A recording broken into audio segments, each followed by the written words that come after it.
Alors, bonjour tout le monde. On s'est réunis pour une deuxième science des statistiques descriptives. Alors, il s'agit du chapitre numéro 1, statistiques descriptives univariées. Alors, je rappelle que nous avons étudié, ou bien nous avons traité dans la première science les questions suivantes.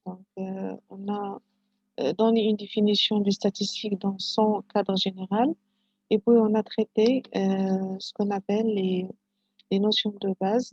Il s'agit de la population, par exemple, c'est l'ensemble des éléments étudiés, et nous avons aussi les unités statistiques qui constituent la population étudiée, bien les éléments de la population. Alors, lorsqu'il s'agit d'un nombre important d'éléments, il s'agit de prélever un échantillon. Ça veut dire qu'un échantillon, c'est un sous-ensemble de l'ensemble de la grande ensemble. Nous avons aussi eu l'occasion de traiter les caractères statistiques ou bien les variables statistiques. Alors, le caractère statistique, c'est une propriété étudiée. Ça veut dire, lorsqu'il s'agit d'interroger, par exemple, une population par rapport à l'âge ou bien par rapport à leur prénom, par exemple, ou bien alors, lorsqu'il s'agit d'étudier la population des voitures par rapport à la couleur de la voiture. Donc, ce sont des propriétés qu'on essaie d'étudier ou bien sur laquelle l'étude a été réalisée sur la population. Alors maintenant, il s'agit de deux grands types de variables statistiques. Comme une variable, c'est une question qui a été posée, donc la réponse sera donnée sous forme soit numérique ou bien soit nominale, c'est soit avec des mots. Alors, ça veut dire que les valeurs qu'on prend, qu'on obtient, ce sont des valeurs qui sont soit mesurables ou bien non mesurables. Alors, les valeurs mesurables s'appellent des valeurs qui sont quantitatives. Les valeurs qui ne sont pas mesurables, ce sont des valeurs qui sont qualitatives. Je signale ici que les valeurs, ce sont des modalités, on appelle aussi des modalités. Alors, il s'agit des variables qui sont euh, qualitatives sur lesquelles on ne peut pas faire effectuer des calculs. Et maintenant, au contraire des variables qualitatives, nous avons les variables quantitatives sur lesquelles effectivement, donc, on peut effectuer des calculs. Alors, nous avons aussi dans la variable qualitative, on peut distinguer deux types, les variables nominales et les variables marginales. Nominales, pardon, et les variables ordinales. Nominales, ça veut dire lorsqu'il s'agit de la variable qualitative, mais qui ne possède pas de comparaison. D'accord, ça s'appelle des variables qui sont nominales. Maintenant, pour les variables ordinales, ce sont des variables qui permettent en fait d'avoir une hiérarchisation des modalités, ou bien les modalités acceptent une comparaison, à savoir la taille supplémentaire, la mention du bac, ainsi de suite. Alors maintenant, pour les variables quantitatives, on va distinguer entre deux types. Nous avons des variables qui sont discrètes. Ça veut dire il s'agit d'un compte. Par exemple, quand on compte ou quand on numérise quelque chose, donc on obtient des valeurs qui sont isolées. Par exemple, le nombre de pièces d'un appartement, le nombre de frères que vous avez, le nombre de sœurs que vous avez, ainsi de suite. Donc, lorsqu'il s'agit de compter un nombre extra précis, mais avec une infinité de modalités, donc avec un nombre fini de modalités, pardon, donc il s'agit d'une variable qui est discrète. Quant à la variable continue, vous avez une variable qui admet une infinité de valeurs avec entre deux valeurs, donc il y a une possibilité d'avoir une infinité de valeurs, de modalités. Alors, généralement, les variables continues sont décrites par des classes ou bien des intervalles qu'on appelle des classes. On a aussi eu l'occasion d'avoir les effectifs, l'effectif total.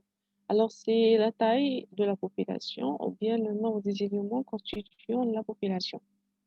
L'effectif partiel, c'est l'effectif de chaque modalité. Ça veut dire quand on fait une interrogation par rapport à un problème posé ou bien on veut faire une étude, les réponses qu'on reçoit, on peut avoir plusieurs personnes qui répondent à la même chose, donc au même critère.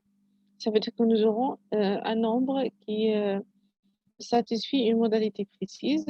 On la note in I et nous avons la fréquence qui est égale à la proportion de l'effectif partiel divisé par l'effectif total. Alors, ceci dans un premier temps. On a aussi eu l'occasion, comme dernier point traité la dernière fois, c'était l'outil, l'opérateur de la somme. Nous avons donné quelques propriétés de cet opérateur-là afin de pouvoir l'utiliser facilement. Alors aujourd'hui, on aura l'occasion de commencer les statistiques descriptives univariées et d'entrer dans le vin et du sujet. Alors, euh, on aura l'occasion de voir comme premier point tableau et graphique. C'est l'objet d'ailleurs de cette science, donc elle sera portée sur les tableaux et les graphiques. Alors, en passant par les différents types de variables, on commence par la variable qui est qualitative. La variable qualitative, c'est une variable. Alors, la variable qualitative, c'est une variable qui a pour modalité des valeurs qui ne sont pas mesurables. Alors, en particulier, il est nominal, ça veut dire que on n'a pas de comparaison de modalité ni d'hierarchisation. Alors, la première chose, c'est que, à savoir, c'est que lorsqu'on interroge une population par rapport à un problème donné ou par rapport à une variable aux propriétés, les réponses qu'on obtient, on les obtient de façon individuelle. Ça veut dire que les données que nous aurons tout de suite, ce sont des données qui sont posées de façon individuelle. Ça veut dire que le tableau, c'est pour cela le tableau et les représenter de façon individuelle. Ça veut dire que M. Albero porte des couleurs de yeux qui sont verts. Monsieur Ondarag porte des yeux noirs. Mademoiselle Lopez porte des yeux noisettes, ainsi de suite. Alors maintenant, on voit ici qu'il y a des couleurs des yeux qui se répètent à plusieurs fois. Donc, il s'agit de faire comment? De compter le nombre des éléments ayant la même couleur des yeux et la mettre sous forme de tableau suivant. Alors, nous avons combien de types de couleurs que vous avez de couleurs des yeux? Alors, nous avons effectivement 4. Bleu, noir, noisette, vert. Alors, les effectifs correspondants, ils sont là. Donc voilà, nous avons 60 personnes ayant des couleurs de yeux bleus, 160 ayant des couleurs des yeux noirs, ainsi de suite. Quand on fait la somme des effectifs, suivantes, alors on obtient le total, l'effectif total. On peut aussi également calculer la fréquence en calculant l'effectif partiel divisé par l'effectif total. Ici, c'est 60 divisé par 300, ça donne 0,200. Ainsi de suite jusqu'à ce qu'on termine. Et puis, on peut donner des calculs de la fréquence sous format en pourcentage. En multipliant la fréquence elle-même par 100, on obtient la valeur de la fréquence en pourcentage. Alors, on peut lire la chose de la façon suivante. Donc, 53,3% des personnes interrogées ayant de couleur de yeux noire. D'accord? Alors, si on veut généraliser, on a la modalité, bien les modalités, modalité 1 jusqu'à modalité K. Ça veut dire que la variable comporte K modalité. Les effectifs correspondants sont marqués par des INI. Nous avons la somme des INI qui est égale à N, c'est déjà traité. La fréquence qui s'obtient en utilisant la fameuse formule, c'est la proportion de la fréquence de l'effectif sur l'effectif total. Alors, il faut bien noter que la somme des FI est égale à 1. Et puis, on peut calculer if1 fois 100. If i fois 100, ça donne les fréquences en pourcentage. Et la somme des fréquences sera donnée par 100. Alors, toujours dans la variable qualitative nominale et toujours dans l'exemple. Alors, les tableaux, normalement, donnent une idée par rapport à, à ce qu'on a comme information, les données correspondant à l'étude effectuée. Mais les graphiques permettent aussi de faire une autre chose, il nous aide en fait dans la description. Alors, dans le cas où vous avez une variable qualitative nominale, alors les deux diagrammes possibles, ce sont le diagramme circulaire au camembert ou bien le diagramme en barre. Alors, le diagramme circulaire au camembert ou bien le diagramme en barre. Dans le diagramme camembert, donc les nombres sont proportionnels aux effectifs ou bien aux fréquences. Donc, on a deux éléments à choisir entre eux. Soit on représente en utilisant les fréquences, soit on représente en utilisant les effectifs. Alors, dans le diagramme en bas, vous avez des rectangles, voilà, qui portent à une hauteur qui est proportionnelle aux effectifs ou bien aux fréquences. Alors maintenant, passons-nous à la variable qualitative ordinale. La variable qualitative ordinale, il s'agit d'une variable qui est non mesurable et qui comporte, qui admet une hiérarchisation via une comparaison. Alors, voilà l'exemple qu'on va traiter. Vous avez 130 personnes qui ont été interrogées sur leur addiction au chocolat. Les réponses possibles, ce sont pas du tout, un peu, beaucoup, passionnément et à la folie. Alors, les effectifs correspondants, ils sont posés par la deuxième colonne. Alors, il s'agit bien de variable qui est ordinale, comme les modalités qu'on obtient. Ce sont des modalités qui admettent une comparaison ou bien un ordre. Dire que l'addiction au chocolat, elle est un peu, il est différent de dire à la folie. Ça veut dire que la personne, elle est très addictée au chocolat. Alors voilà, les modalités sont présentes dans l'ordre. La réponse par rapport à la question de la courbe qui va être correspondante dans ce cas-là, c'est le diagramme en barre. Concernant le diagramme en barre, nous avons en fait les rectangles qui sont en fait proportionnels, de largeur qui est proportionnelle à la valeur de l'effectif. Et puis, nous avons la variable quantitative discrète qu'on va définir tout d'abord. Donc, la variable quantitative discrète est une variable qui a pour résultat ou bien pour modalité des nombres qui sont discrètes, des nombres qui sont donnés de façon isolée. Alors, on peut poser une question par rapport au client sur les nombres de produits financiers. Alors, on aura deux, donc, par exemple, Coster n'a pas de produits financiers. Diaz aussi n'a pas de produits financiers. Mais Bernadette, elle a quatre produits financiers, ainsi de suite. Donc, ce sont des informations qui sont données d'une façon individuelle, puis on regroupe, on aura les différentes modalités possibles, 0, 1, 2, 3, 4, 5, et puis nous avons le nombre correspondant dans chaque cas, le nombre de clients correspondant à chaque nombre de produits financiers. On fait de la même façon le calcul de la fréquence en pourcentage. Et ici, vous allez remarquer qu'on a mis les X et Y au lieu de la modalité 1 jusqu'à modalité K. Parce que ici, donc, les X et Y donc, permet en fait de dire ou bien de donner un aspect numérique de la chose. Alors, prenons l'exemple suivant. Donc, vous avez des variables qui sont quantitatives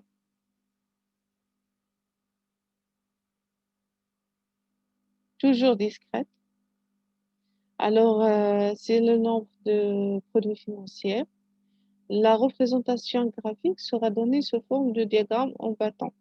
Alors, les bâtons, ce sont des segments de largeur qui est proportionnel aux effectifs. En prenant par exemple ici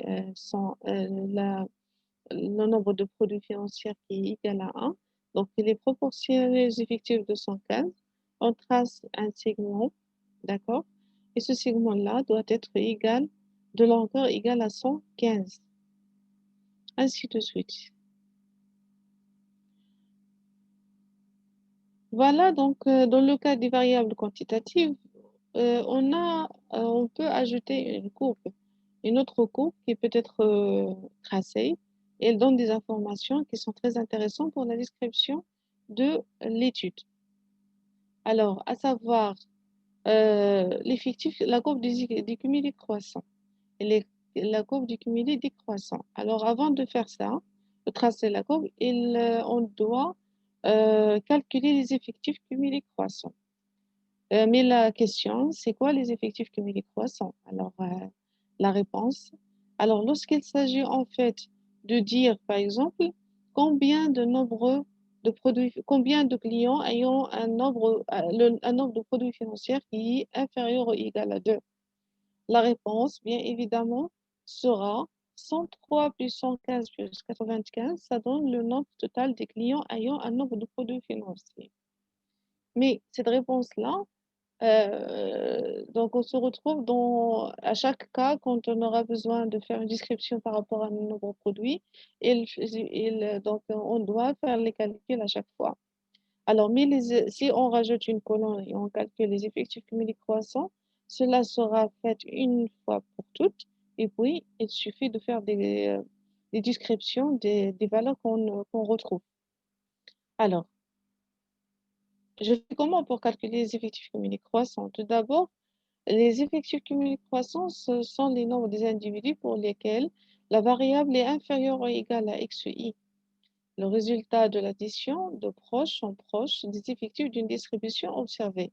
En commençant par le premier, ça veut dire, alors je dois mettre la première valeur dans la première colonne, la première case. À la première valeur, je rajoute la deuxième, c'est égal à 115, ça devient 218.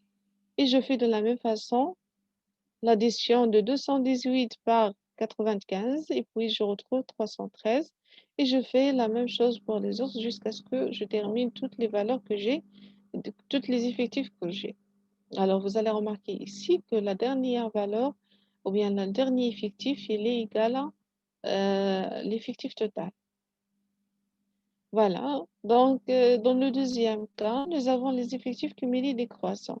Alors, il s'agit aussi ici, en fait, d'étudier le nombre des effectifs, le nombre des clients ayant une modalité qui est inférieure, ayant une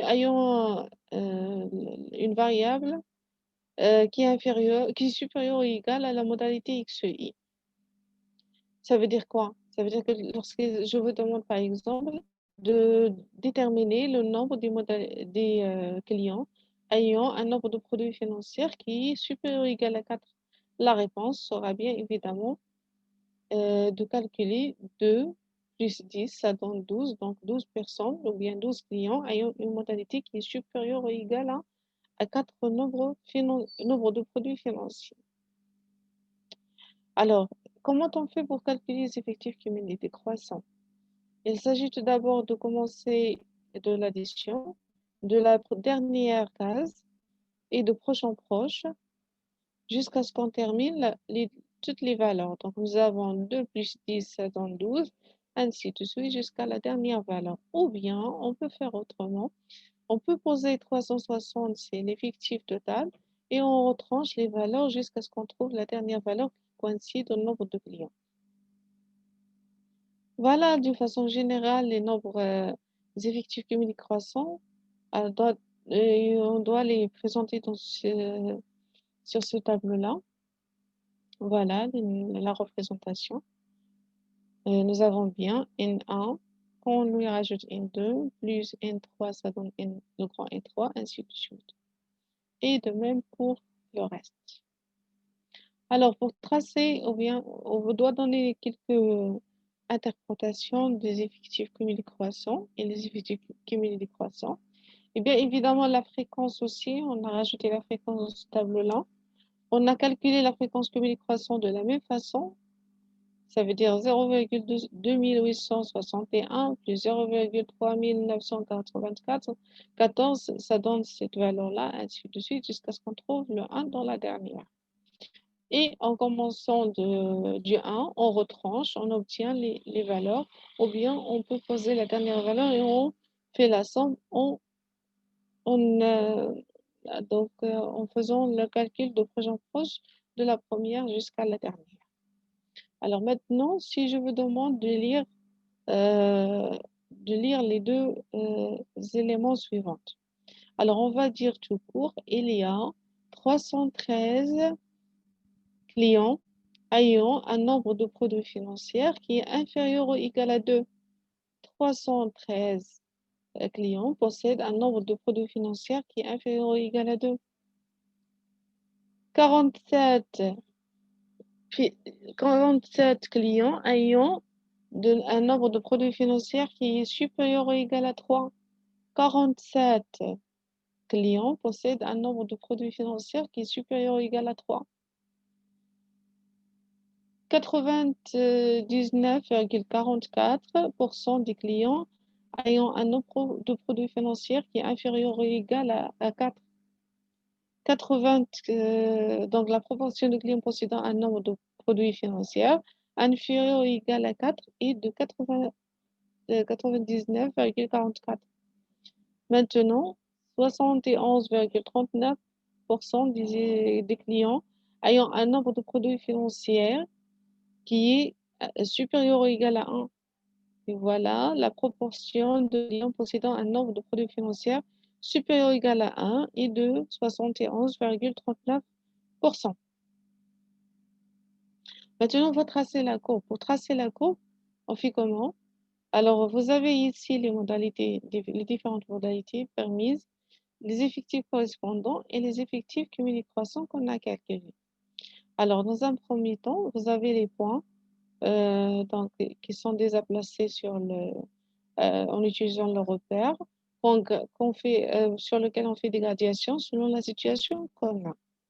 Alors ici, nous avons choisi qu'une unité représente un nombre de produits financiers.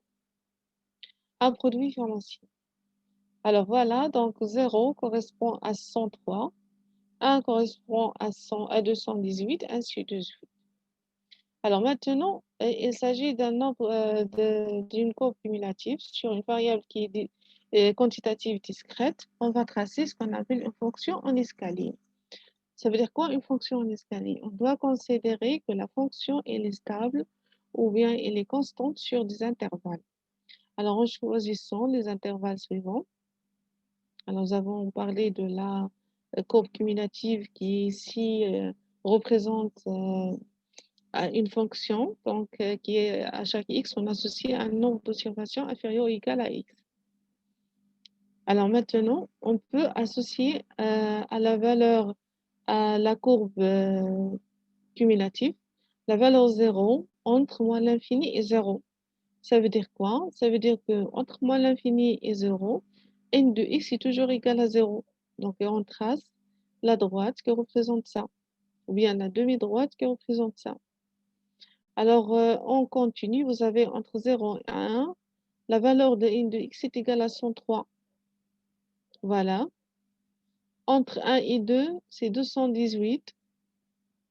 Voilà, ainsi de suite jusqu'à ce qu'on termine notre courbe. Vous avez remarqué que nous avons une courbe qui est en escalier. Ça veut dire qu'elle est constante sur des intervalles. Voilà, on fait de la même façon pour la courbe cumulée décroissante. On pose tout d'abord les valeurs des cumulées décroissantes et on associe à l'intervalle moins l'infini 0 la valeur 360. Ça veut dire de moins l'infini à 0, n' de x prend toujours la valeur 360. Entre 0 et 1, n' de x prend la valeur 257. ainsi de suite jusqu'à ce qu'on termine notre cours. Et bien évidemment, sur n sur 2, la valeur, elle est, les deux courbes sont symétriques. Alors les deux courbes sont symétriques par rapport à n à la droite, donc de y est égal à n sur 2. Lorsqu'il s'agit d'une fonction de fraction, donc on dit que les courbes cumulatives de x' de x sont symétriques par rapport à 0,5. On passe maintenant à la variable quantitative continue. Alors, quand il s'agit d'une variable quantitative continue, tout d'abord, on va observer une variable qui s'appelle l'augmentation moyenne mensuelle du salaire. On obtient dans une multinationale, donc au cours de l'année 2005. Les réponses permises, ce sont les réponses qui sont regroupées dans ce tableau-là. Et vous allez remarquer que vous avez différentes valeurs et vous avez une infinité de valeurs communes. Alors, toujours, il faut remarquer que une variable, si elle est discrète, on peut la rendre continue. De la façon, on va voir comment par la suite. Maintenant, on regroupe les valeurs. On obtient donc le tableau suivant. Ça veut dire que 257 n'ont pas d'augmentation, 318 ont 1 euro comme augmentation moyen mensuel de salaire en 2005, ainsi de suite. Alors, vous voyez ici que vous avez plusieurs modalités ou bien une infinité de modalités.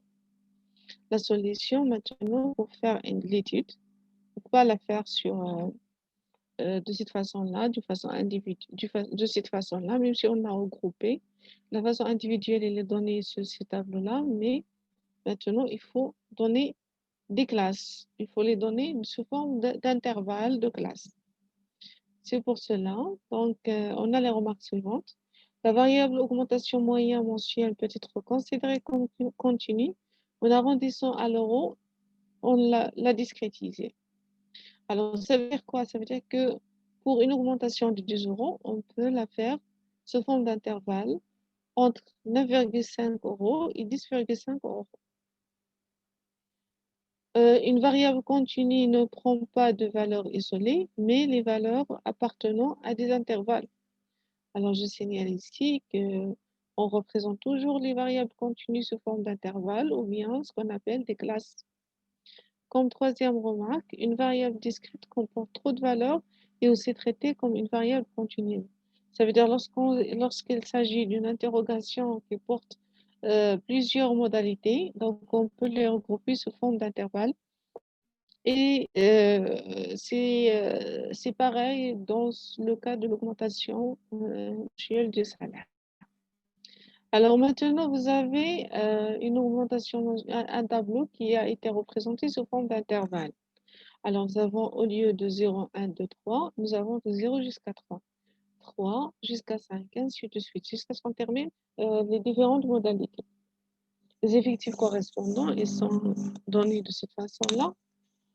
Et on peut généraliser par le tableau qui est juste à côté. Nous avons E1 et E2. E1 représente la bande inférieure de l'intervalle ou bien de la classe et E2 représente la bande supérieure de la classe. Et l'effectif correspondant, ça veut dire la somme des effectifs déjà obtenus. Et qui rentre dans le cadre dans l'intervalle choisi. Alors, remarque 1, il faut préciser la bande inférieure et la bande supérieure de la classe. Il faut préciser sans ambiguïté si les valeurs des extrémités sont incluses ou non. Ça veut dire si E1, il faut préciser si E1 et E2 sont inclus dans la classe ou non. Alors, concernant l'amplitude de la classe, il s'agit de calculer la différence entre la bande supérieure et la bande inférieure de la classe. Elle sera donnée de cette façon-là dans le cas de l'exemple précédent.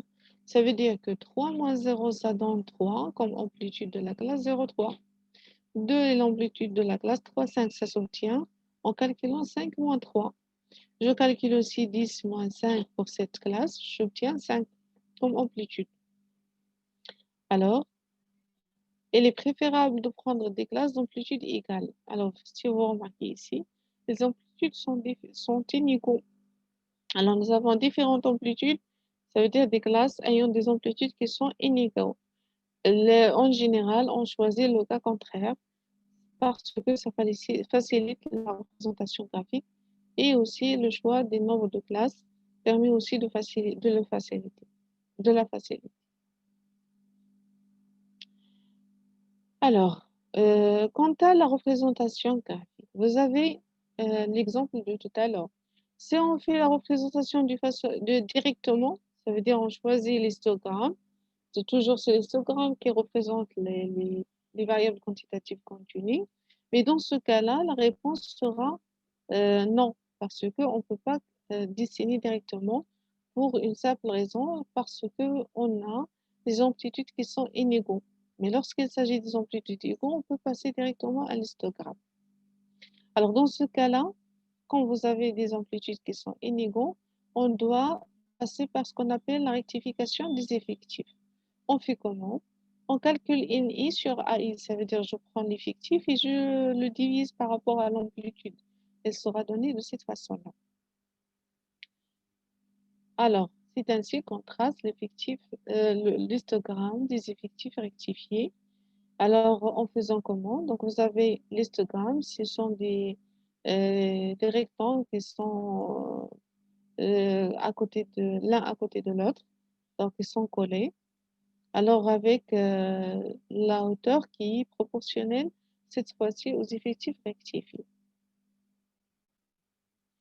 Alors, ce que vous avez à retenir ici, c'est si vous avez des amplitudes, des classes ayant des amplitudes égales, on passe directement à l'histogramme. Si vous n'avez pas l'amplitude qui est égale, il faut passer par la rectification des effectifs avant de tracer l'histogramme. Le centre de la classe CI, c'est aussi un élément très important dont on aura besoin par la suite. Alors, il s'agit de la bande inférieure plus la bande supérieure. Elle est divisée par 2. Ça veut dire, dans cet exemple, nous avons un centre qui est égal à 0 plus 3 divisé par 2, ça donne 1,5. Nous avons 5 plus 10, c'est 15. 15 divisé par 2, ça donne 7,5. Ainsi de suite. Alors, je signale ici que chaque classe est caractérisée par la bande inférieure, la bande supérieure, l'amplitude AI et le centre CI. AI, c'est la différence entre la bande inférieure et la bande supérieure. Et CI, c'est la bande supérieure plus la bande inférieure divisée par 2.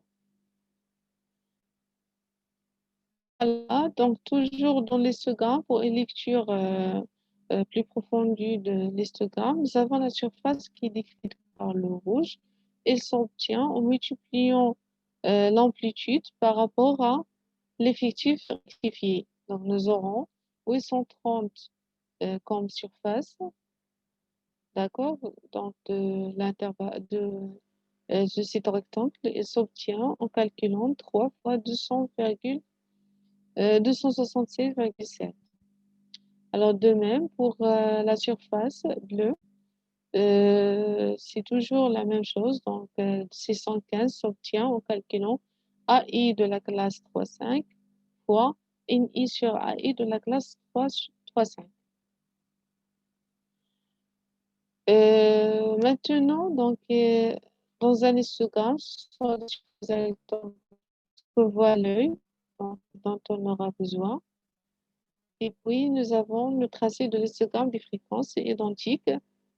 Alors ici, le tracé de l'histogramme des fréquences, il est identique à ce qu'on vient de voir.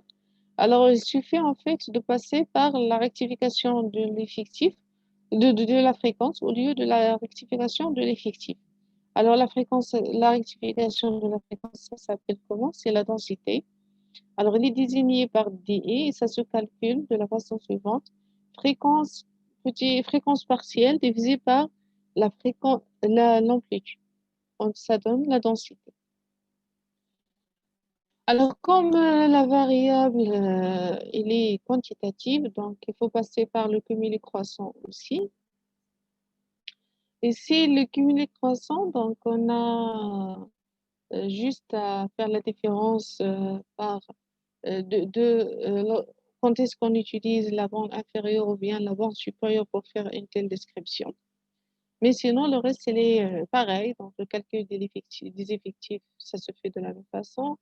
Des effectifs cumulés croissants, des effectifs cumulés décroissants, les fréquences croissants et cumulés croissants et décroissants. Maintenant, pour la lecture, donc il s'agit de 1445, comme vous voyez dans l'augmentation est strictement inférieure à 5. Alors, regardez ce qu'on va utiliser comme élément. Nous avons ici 1445, mais ici la bande supérieure qui va être utilisée.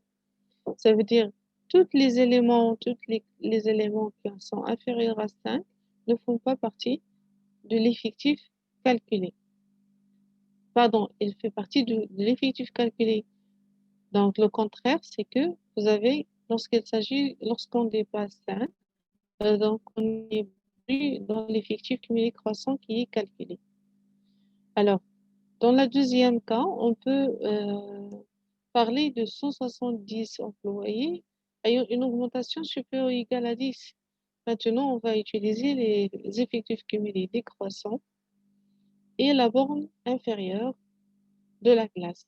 Ça donne 170 clients ayant un nombre de produits financiers qui est supérieur ou égal à 10.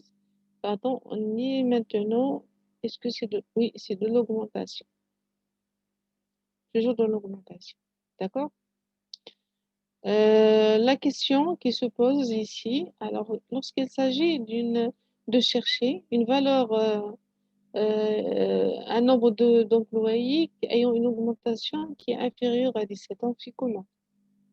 On verra dans les réponses suivantes. Alors, dans un premier temps, on peut utiliser ce qu'on appelle l'interpolation. Avant d'utiliser l'interpolation, je dois tout d'abord dresser la courbe cumulative en faisant comment? Alors maintenant, on va utiliser les bornes inférieures et les bornes supérieures. Alors pour commencer, vous avez 0 qui est associé à 0. Ça veut dire que la borne inférieure de la première classe, elle est associée à 0. Pour le deuxième point en rouge, c'est toujours la fréquence cumulée croissante qu'on a en rouge. Alors le deuxième point, il est associé, c'est un point, alors qui contient les éléments suivants, il est d'abscisse 3 et il est d'ordonnée qui est égal à 0,391. Donc 3, 0,391. Maintenant 5 sera donné par 0,680 point qui permet au fait de compléter le point. Alors, ce point-là, il est d'abscisse 5 et il est d'ordonnée 0,680. Et on fait de la même façon pour les autres points afin d'obtenir la courbe. Pour la courbe cumulée décroissant, on fait comment? Alors, dans un premier temps, je vais associer à 0 la valeur 1. D'accord? La valeur de la fréquence cumulée décroissant. La première fréquence cumulée décroissant. Pour 3, et vous avez bien ici 0 et 1. Pour 3, je vais lui associer la valeur 0,609. 3, il est où? 0,609. Oui, ici par 3, c'est 0,609. 3, 0,609. Je prends la valeur, par exemple, quand on prend 5, je vais lui associer 0,320. 5, il est où? 5, il est là. Donc 0,320. Voilà le point. Et je fais de la même façon jusqu'à la dernière valeur qui va être associée à la valeur 0. Donc ici, 50, je dois être associé à la valeur 0. Je trace les points.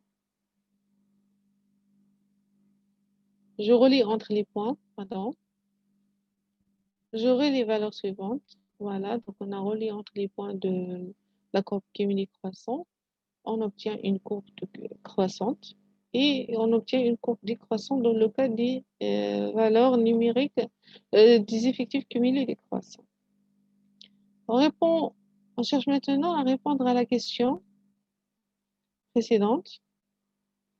Alors, quelle est la proportion P d'employés dont l'augmentation est inférieure ou égale à 17? Alors, vous voyez ici très clairement qu'on n'a pas de valeur qui est associée à 17. Nous avons des classes. Alors, ce qu'on va faire, c'est qu'on va utiliser la méthode d'interpolation. Alors, la méthode d'interpolation permet de faire comment? Alors, on peut ici utiliser le graphique des courbes numériques croissants, mais on va commencer par la méthode de l'interpolation. Je mets P dans l'intervalle correspondant, ça veut dire que j'ai 17 qui est compris entre 10 et 20. Et je mets P entre les deux valeurs des fréquences numériques croissantes. Vous allez remarquer que votre numérique croissant de la classe 10-20, c'est 0,963. Et entre la valeur du numérique croissant de la classe 5. Alors, on a mis la proportion entre les deux valeurs. Alors, on fait comment pour l'interpolation? Je calcule 17 moins 10 et il est égal à P moins 0,92 ici au numérateur. Et au dénominateur, je dois poser 20 moins 10 et 0,963 moins 0,920. En faisant un petit calcul, on aura la valeur suivante. Donc, vous avez 95%, c'est la proportion des employés ayant une augmentation inférieure ou égale à 17.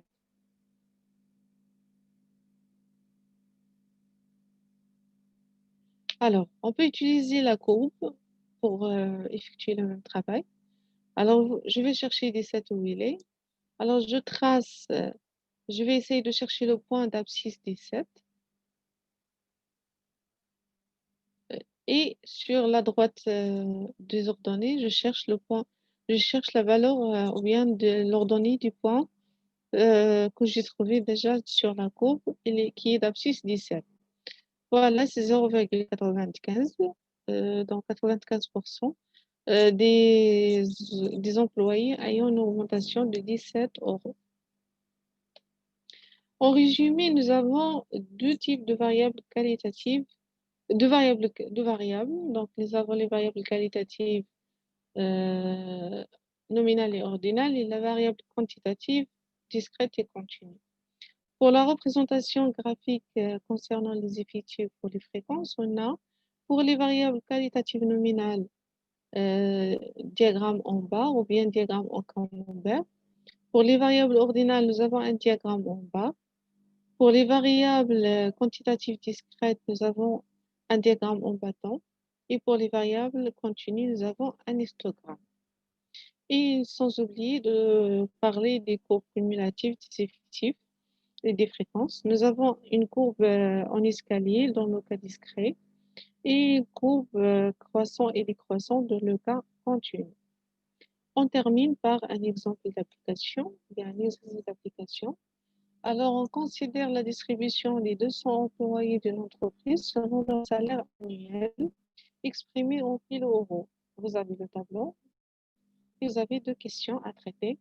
Donc, donner la variable étudiée et sa nature, tracer la courbe initiale cumulative croissante associée à cette variable. Alors, je vous donne un peu de temps pour réfléchir à la question. Alors, dire cela, ça veut dire que vous allez mettre du pause à la vidéo et puis vous essayez de faire l'exercice et puis vous revenez pour corriger, comparer ce que vous avez fait par ce que vous avez été vu. Voilà, on corrige. Nous avons la variable étudiée et la nature. Alors, la variable étudiée, oui, c'est bien le salaire annuel de 200 employés. La nature, elle est quantitative discrète. Pardon, continue. C'est une variable quantitative continue. Vous avez des intervalles. Alors, c'est une variable quantitative continue. Maintenant, pour tracer la courbe cumulative croissant associée à la courbe, on fait comment? Tout d'abord, on doit calculer les effectifs cumulés croissants. Voilà le tableau sur lequel on a rajouté des colonnes. Alors, la première valeur sera donnée par 20. On va poser 20 ici. Voilà, puis 20 plus 60, ça donne 80. Puis on calcule les cumulés croissants en calculant de 30-40, en calculant 80 plus 35, ça donne 115. Et on fait de la même façon jusqu'à ce qu'on termine. Donc vous avez 200, coïncide avec 200 des fréquences totales, de l'effectif total. Je calcule la fréquence à l'aide de la formule de tout à l'heure. Donc 20 divisé par 200. Et puis c'est 0,1, ainsi de suite. Et puis, je calcule la fréquence cumulée croissante et frémie. De la même façon, c'est 0,1, puis 0,1 plus 0,3, ça donne 0,4, ainsi de suite, jusqu'à ce qu'on termine tous les calculs. Alors maintenant, quels sont les points à poser? Alors, on a dit que pour tracer une courbe cumulative, il faut tout d'abord faire comment? Tracer le repère et faire les graduations selon l'énoncé. On place le point E1, 0. Ça veut dire dans ce cas-là, vous avez 10, 0. C'est la borne inférieure de la première classe associée à 0. On place les autres points en utilisant la borne supérieure de la classe et on fait correspondre cette borne supérieure à l'effectif ou bien la fréquence cumulative donc, de la classe. Ça veut dire quoi? Donc, j'obtiendrai les points suivants. Donc, si 10, 0,10, 0, 20, 0,1, 30, 0,4, ainsi de suite. Je place les points, je relie entre les points, donc j'obtiens la courbe cumulative ainsi. Alors, j'espère que la science a été claire. Donnez-moi les commentaires, les suggestions, des remarques et même des questions, je peux les traiter en commentaire. Alors voilà, je m'arrête là et je vous dis au revoir.